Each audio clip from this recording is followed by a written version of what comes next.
नमस्कार दोस्तों, आज की इस वीडियो में हम डिस्कस करने जा रहे हैं जॉन्डिस या पीलिया के बारे में कि दोस्तों पीलिया क्या होता है, किन प्रारंभिक लक्षणों के बेस पे हम पीलिया को पहचान पाते हैं और उन पहचानने के साथ उनके क्या क्या कारण होते हैं जिसकी वजह से पीलिया आपके अंदर डेवलप होता है। उन कारणों को जान के हम कैसे घरेलू तरीके से उसका समाधान कर सकते हैं या क्या क्या खान पान के अंदर सावधानियां रख सकते हैं, साथ में होम्योपैथी की दवाइयां आपकी उसमें कैसे मदद कर सकती है, कौन कौन सी मेडिसिन कैसे आप यूज कर सकते हैं। इसके साथ में अगर आपको हमारे से परामर्श करना है तो किस तरीके से परामर्श ले सकते हैं, ये तमाम जानकारियां दोस्तों इस वीडियो के माध्यम से आपके साथ शेयर करेंगे। अगर वीडियो अच्छा लगे तो लाइक एंड शेयर करना नहीं भूलें, चैनल को सब्सक्राइब जरूर करें, इसके बेल वाले बटन को जरूर दबाएं जिससे जो हमारे नए लेटेस्ट वीडियोज आते हैं उनका अपडेट सबसे पहले आपको मिल सके। तो दोस्तों मैं हूं डॉक्टर रामदेव लमोरिया, एक होम्योपैथी कंसल्टेंट, आपके अपने चैनल पारस होम्योपैथी जोधपुर में बहुत बहुत स्वागत करता हूं। दोस्तों पीलिया को हम नॉर्मल लैंग्वेज के अंदर यही समझते हैं कि जब अपने नाखून का कलर पीला होने लग जाता है, आंखों की जो सफेद वाला पार्ट है वो पीला पीला दिखने लग जाता है, या स्किन कई बार बच्चों में या बड़ों के अंदर पीली पीली सी नजर आने लग जाती है। ये अर्ली इंडिकेशन देख के हम डिसाइड करते हैं कि आपको पीलिया। लेकिन कुछ ऐसे सिम्टम्स भी होते हैं जिनके द्वारा हम कंफ्यूज होने लग जाते हैं कि हमारा नाखून का कलर पीला है कि नहीं है, या ऐसे बहुत ज़्यादा येलोनेस अगर नहीं आती है तो हम कैसे उसको असेस कर रहे हैं या उसका पता कर सकते हैं। तो सबसे पहले जो छोटी मोटी दिक्कतें मरीजों के अंदर होती है पीलिया के अंदर कि उनको भूख लगना बंद हो जाती है, खाना खाने की इच्छा उनकी नहीं रहती, या खाना खाते हैं तो उल्टी जैसा उनको महसूस होता है, या नोजिया या वोमिटिंग की शिकायत भी उनको होने लग जाती है, पेट भारी भारी रहने लग जाता है, पेट फूला फूला रहने लग जाता है, उनका जो मोशन होता है या तो तेज कॉन्स्टिपेशन होने लग जाता है या उनको लूज मोशन होता है, और जो स्टूल का कलर होता है उस कलर को चेंज होने लग जाता है। कई बार बहुत ज्यादा तेज पीलापन लिए हो सकती है स्टूल आपकी, या क्ले कलर मिट्टी जैसा कलर, चिकनी मिट्टी होती है उस जैसा कलर भी देखने को मिलता है, या यूरिन आपको बार बार एक बहुत ज्यादा तेज पीले रंग के अंदर आता है, तो भी आपको दोस्तों पीलिया हो सकता है। अगर इसकी सिचुएशन ज़्यादा सीवियर कंडीशन बनती है तो उस कंडीशन के अंदर पेशेंट को कंफ्यूजन होने लग जाता है, दिमाग एकदम से काम नहीं करता है, या जब चलता है तो बहुत ज़्यादा वीकनेस महसूस होती है, पैर जो है चलने के अंदर लड़खड़ाने लग जाते हैं। ऐसे सिम्टम्स भी कई बार मरीजों के अंदर देखे जाते हैं। लेकिन कई बार ये जो नाखून को जो कलर अपन जो देख के डायग्नोस करते हैं उन चीज़ों को डायग्नोस कई बार देखने से नहीं हो पाता है, तो ऐसी सिचुएशन भी आपके साथ बन सकती है। लेकिन पीलिया के मरीजों के अंदर अलग अलग पेशेंट में अलग अलग तरीके के कुछ साइन सिम्टम्स में वेरिएशन देखा जाता है। दोस्तों पीलिया या जॉन्डिस जो है अपने आप में एक डिजीज नहीं होती है, ये एक अंदरूनी किसी तरीके की कोई डिजीज चल रही होती है, उसका रिफ्लेक्शन होती है या उसको इंडिकेट करती है कि कहीं आपके शरीर में कोई डिजीज किसी लेवल पर चल रही है। तो उसकी बात करते हैं कि दोस्तों इसको पता हम कैसे करें कि आपको जॉन्डिस क्यों बन रहा है, किन किन कारणों की वजह से जॉन्डिस हो सकता है। हम हमारे वीडियोज के अंदर कारणों पे फोकस इसलिए करते हैं कि बहुत सारे ऐसे कारण होते हैं जिनको हम पहचान के हम हमारा ट्रीटमेंट सेल्फ कर सकते हैं, या आपको लंबे ट्रीटमेंट की आवश्यकता नहीं रहती है। तो बात करते हैं कि ये इसको समझने से पहले बात करते हैं कि ये कैसे डेवलप होता है पीलिया। यानी दोस्तों जो पीलापन आता है वो अपने नाखूनों के अंदर या स्किन के अंदर क्यों आता है, इसका सबसे बड़ा रीजन होता है कि जैसे अपना शरीर पिंक पिंक सा ऐसे ललाई लिए हो रहता है, उसका कारण होता है कि अपना जो ब्लड सर्कुलेशन होता है उसमें जो लाल रक्त कणिकाएं होती हैं वो रक्त परिसंचरण तंत्र के द्वारा अपनी बॉडी के अंदर ऑक्सीजन की सप्लाई करती है। लेकिन उनका जीवन काल 120 दिन होता है, उसके बाद वो धीरे धीरे डिस्ट्रॉय होके या खत्म होने लग जाते हैं जीवन काल के बाद में, और वो धीरे धीरे टूटने के बाद, वो लाल रक्त कणिकाएं टूटने के बाद हीमोग्लोबिन जो है वो अलग होता है उससे, और हीमोग्लोबिन का एक पार्ट हीम पार्ट और ग्लोबिन एक प्रोटीन होती है, वो अलग अलग हो जाते हैं। जो हीम वाला पार्ट होता है तो लाल रक्त कणिकाओं के टूटने से बनता है, वो धीरे धीरे कन्वर्ट होकर बिलिरुबिन बनवाता है, और वो अपने रक्त परिसंचरण तंत्र में घूमता रहता है, और वो घूमते घूमते जब लीवर तक पहुंचता है, या लीवर के द्वारा जो आपका बिलिरुबिन अलग होके आपके जो एक्सक्रीटरी सिस्टम है गाल ब्लेडर के द्वारा या आपकी इंटेस्टाइन में लीवर उसको सिक्रीट करता है, और वो बिलिरुबिन आपके आंतों के द्वारा स्टूल के माध्यम से या अवशोषित होकर आपके यूरिन के द्वारा बाहर निकलता है। जब यही बिलिरुबिन अगर या तो ज्यादा बनने लग जाता है, या फिर आपके ज्यादा बन के लीवर में ज्यादा इकट्ठा होकर ब्लड सर्कुलेशन में बहुत ज्यादा आने लग जाता है, या फिर जो लीवर से बाहर निकलना चाहिए यूरिन और स्टूल के द्वारा वो पूरी प्रॉपर तरीके से नहीं निकल पाता है, तो भी आपको इस समस्या का सामना करना पड़ सकता है, यानी कि आपको जॉन्डिस हो सकता है। अब इन स्टेजेस को देख के, यानी कि आपके रक्त परिसंचरण तंत्र के अंदर बिलिरुबिन चल रहा होता है, उसको हम कैसे असेस कर सकते हैं, जांचों के द्वारा पता कर सकते हैं। और उसमें कोई तकलीफ होती है, जैसे रक्त परिसंचरण तंत्र के अंदर दिक्कत है, या कहीं आपको लीवर में दिक्कत है, या लीवर से बाहर आने में उस बिलिरुबिन को दिक्कत हो रही है, तो उनको अलग अलग स्टेज में बांटा जाता है। जैसे प्री हिपेटिक स्टेज, इसका कारण होता है कि प्री हिपेटिक स्टेज के क्या क्या कारण हो सकते हैं। तो सबसे बड़ा मुख्य कारण होता है जिन लोगों को एनीमिया की शिकायत, या जिन लोगों की रेड ब्लड सेल्स बहुत ज्यादा डिस्ट्रॉय होती है, जैसे मलेरिया के केसेस होते हैं, थैलेसीमिया के केसेस होते हैं, उनके अंदर बिलिरुबिन का जो होता है बढ़ जाता है, क्योंकि आरबीसी जो लाल रक्त कणिकाएं होती हैं उनमें डिस्ट्रॉय ज्यादा होती है। इसके साथ में कुछ टॉक्सिन्स होते हैं, ऐसी ड्रग्स होती हैं, दवाइयां होती हैं, वो भी आपकी आरबीसी को डिस्ट्रॉय करती है। उसकी वजह से भी ये कंडीशन प्री हिपेटिक स्टेज जो होती है वो बनती है। इसके अलावा काफ़ी सारी ऑटो इम्यून डिजीज होती हैं जो भी आरबीसी को डिस्ट्रॉय करती हैं, वो भी प्री हिपेटिक स्टेज में आती है। अब बात करते हैं कि आपके प्री हिपेटिक स्टेज के बाद में कुछ लीवर के अंदर भी अपने आप में कुछ कारण हो सकते हैं जो पीलिया को पैदा करते हैं।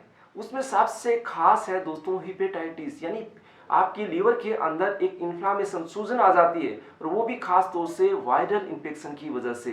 तो अलग अलग तरीके के हिपेटाइटिस होते हैं, ABCDE, इनके अंदर जो वायरस हैं अलग अलग रूट से आपको इन्फेक्ट करते हैं। कुछ खानपान के द्वारा अपने बॉडी में जाते हैं, या कुछ ब्लड सर्कुलेशन के द्वारा या ब्लड के कांटेक्ट में आने की वजह से भी आपको हिपेटाइटिस हो सकता है। इसका अलग चैप्टर है, अलग वीडियो लेके आएंगे आपके लिए।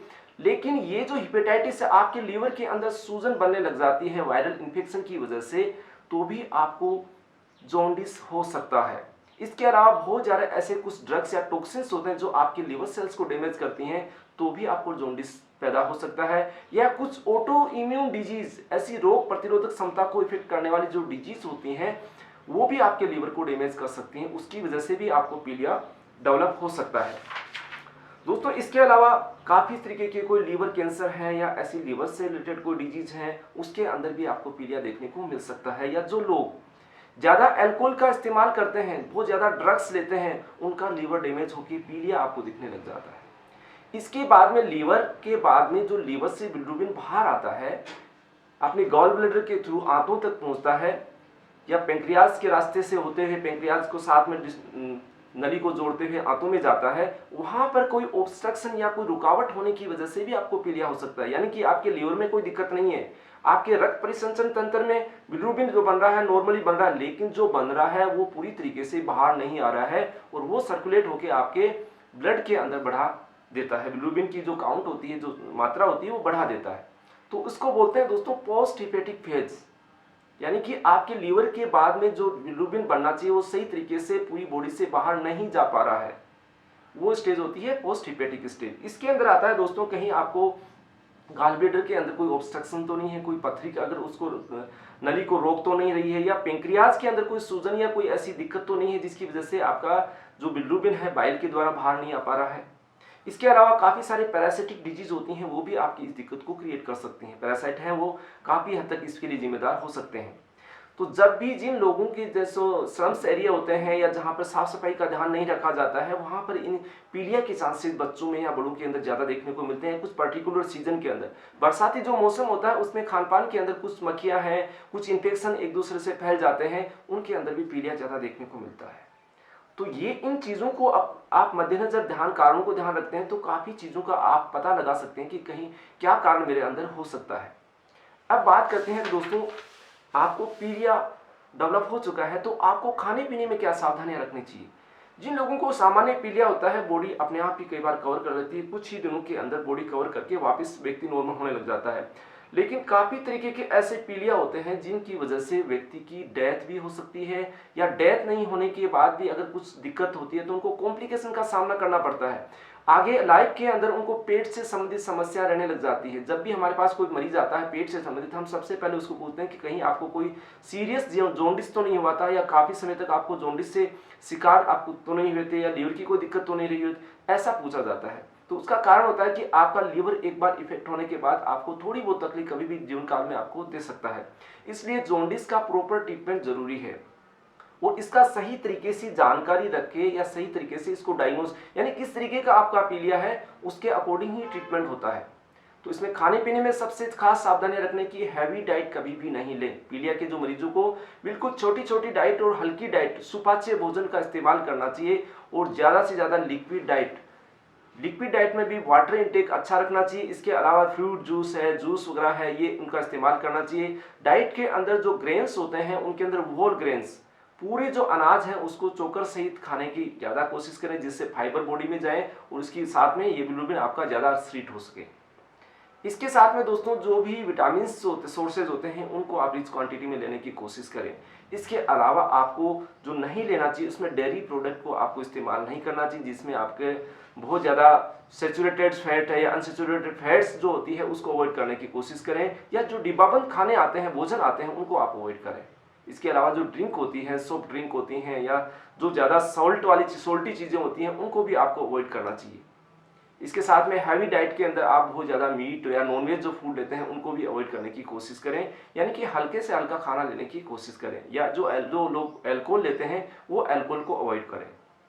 अब दोस्तों बात करते हैं कि इसके ट्रीटमेंट के क्या क्या तरीके होते हैं। उस ट्रीटमेंट को जानने से पहले बात करते हैं कि इसको कैसे पहचाना जा सकता है। अगर आपको कंफ्यूज है कि आपको पता नहीं चल पा रहा, तो आप नज़दीकी डॉक्टर के पास जाके इसको कैसे डायग्नोस करवा सकते हैं, यानी कि आपके काउंट ऑफ सीबीसी करवा सकते हैं, काउंट ऑफ ब्लड सेल्स करवा सकते हैं। इसके अंदर आपको सीरम के अंदर बिलिरुबिन का पता कर सकते हैं कि आपका बिलिरुबिन कितनी मात्रा में आ रहा है, या आप इसके अलावा लीवर फंक्शन टेस्ट भी करवा सकते हैं। साथ में आप अल्ट्रासाउंड पेट का करवा के भी पता कर सकते हैं कहीं आपको कोई लीवर में या कोई दिक्कत तो नहीं चल रही है।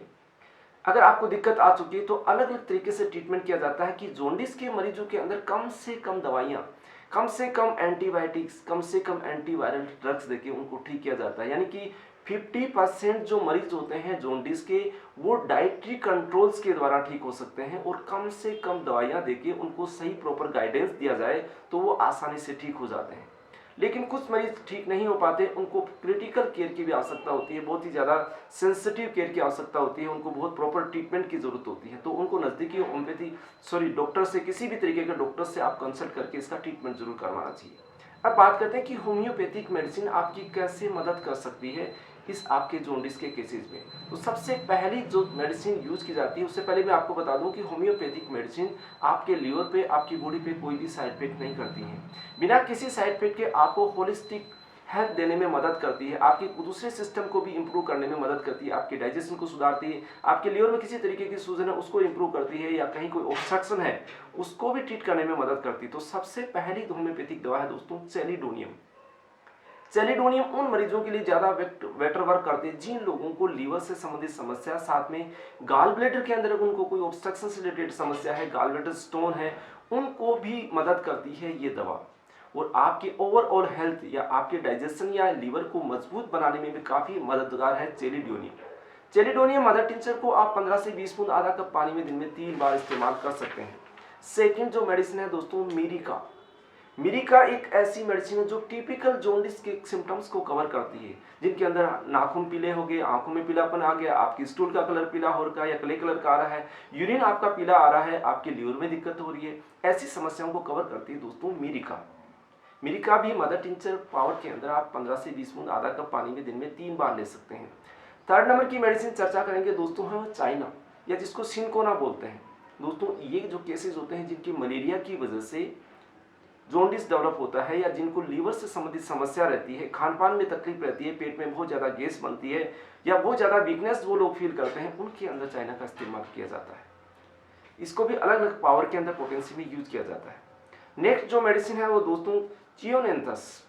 चियोनेंथस एक बहुत अच्छी दवा है उन केसेस के अंदर जिन लोगों को पेट से संबंधित दवा दिक्कतें रहती हैं, पेट में दर्द या जॉन्डिस की समस्या काफ़ी समय से बनी हुई है, और उनकी जो स्टूल होती है काले कलर की होती है, बिल्कुल मिट्टी जैसा कलर उनको आता है, या साथ में पेंक्रियास से रिलेटेड कोई डिजीज है उसकी वजह से दिक्कत हो रही है, तो आप चियोनेंथस का यूज कर सकते हैं।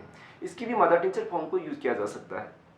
नेक्स्ट एक और मेडिसिन डिस्कस करेंगे आपसे, वो है फॉस्फोरस। जिन लोगों को हिपेटाइटिस की प्रॉब्लम रहती है, किसी भी तरीके का हिपेटाइटिस हो या लीवर में सूजन बनने लग जाती है, उनके अंदर बहुत अच्छा वर्क करती है फॉस्फोरस 30 पाउडर। और उनके अंदर भी कई बार क्या होता है कि रेड ब्लड सेल्स का डिजनरेशन स्टार्ट हो जाता है, रेड ब्लड सेल डेस्ट्रॉय बहुत ज़्यादा होने लग जाती है, उनको भी कवर करने में मदद करती है फॉस्फोरस। और फॉस्फोरस जिन लोगों के पेट के अंदर बहुत ज़्यादा जलन रहती है, जिनको ठंडा खाने से आराम मिलता है, ऐसा अगर महसूस करते हैं तो भी इस फॉस्फोरस का इस्तेमाल किया जा सकता है। लेकिन दोस्तों जॉन्डिस का चैप्टर बहुत लंबा चौड़ा चैप्टर है, आपको शॉर्ट में जानकारी इस वीडियो के माध्यम से दी गई है। अगर आपको जॉन्डिस है तो नज़दीकी डॉक्टर से परामर्श करके ट्रीटमेंट लें, तो आप आने वाली कॉम्प्लिकेशन से बच सकते हैं। अगर आपको हमारे से परामर्श लेना है तो दिए गए व्हाट्सएप नंबर के द्वारा पेड अपॉइंटमेंट लेके कंसल्ट भी कर सकते हैं। तो दोस्तों अगर ये वीडियो अच्छा लगे तो लाइक और शेयर जरूर करें, चैनल को सब्सक्राइब करना नहीं भूलें। ऐसे ही आपके साथ नई जानकारी और नई वीडियोज़ के साथ मिलते हैं। धन्यवाद दोस्तों।